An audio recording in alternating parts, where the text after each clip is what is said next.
All right, here we are. It is Tuesday, January 27th, and hey, you can't really see all that well in here. Anyway, we have had all the walls primed and all the ceilings painted. What you can't tell, because of the light in here, is that instead of going with just the regular decorator's white for the ceilings, we went with a slightly softer white. I think it's called Arctic White from Benjamin Moore, simply because most of the walls in the house are going to be dark, and we didn't want anything to be too jarring when we transition from the wall to the ceiling. You can see the amazing job they did recladding the chimney piece, which will look really nice one of these days when we can afford a custom mantle. And here we go into the kitchen, which is so nice and clean as long as you look up and not down. But one of these days we'll get a floor. And if we go upstairs, hopefully there'll be some better light and give you a better idea what all the walls look like. So here you can see. It was an expense we didn't plan on. It wasn't something we'd planned on hiring out. We thought we'd do all the priming and painting ourselves.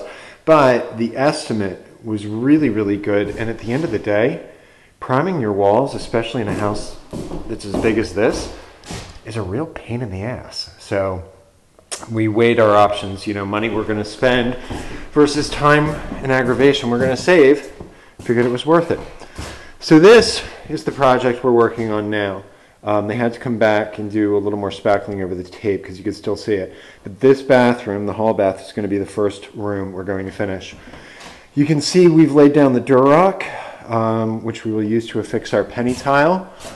We have selected our paints. Kind of hard to see in this light, but you can see one thing we always do is when we do test patches, we do them on several walls in the room because every wall is going to get different light, and invariably the color you don't like, the shade that it goes that you don't like, is the color you're going to see all the time.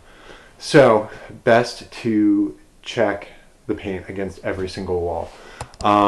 We're happy with everything that turned out, so we're going to be going in this room with Martha Stewart from Lowe's paints. The walls are going to be cricket, and the ceiling, or not the ceiling, the trim is going to be this color, which is called panna cotta. The one on the left was a little bit too yellow. And then on the ceiling, we are going to panel it. We salvaged planks from the kitchen floor, the old kitchen floor that had to come up. So I've cleaned these very minimally. We want to keep them really rough looking. Just got rid of the dirt, the cobwebs, and the God knows what else was on them from 50 years or 100 years of dirt and grime. So that's going to go on the ceiling. And then to contrast with that, we're going to do pretty crisp, pretty architectural walls. So we're going to have the cream crown molding, the green wall, cream baseboard, and the penny tile. So it'll be a really nice contrast between the roughness of the ceiling and the very tailored look of the rest of the bathroom. And that's it so far. Talk to you later.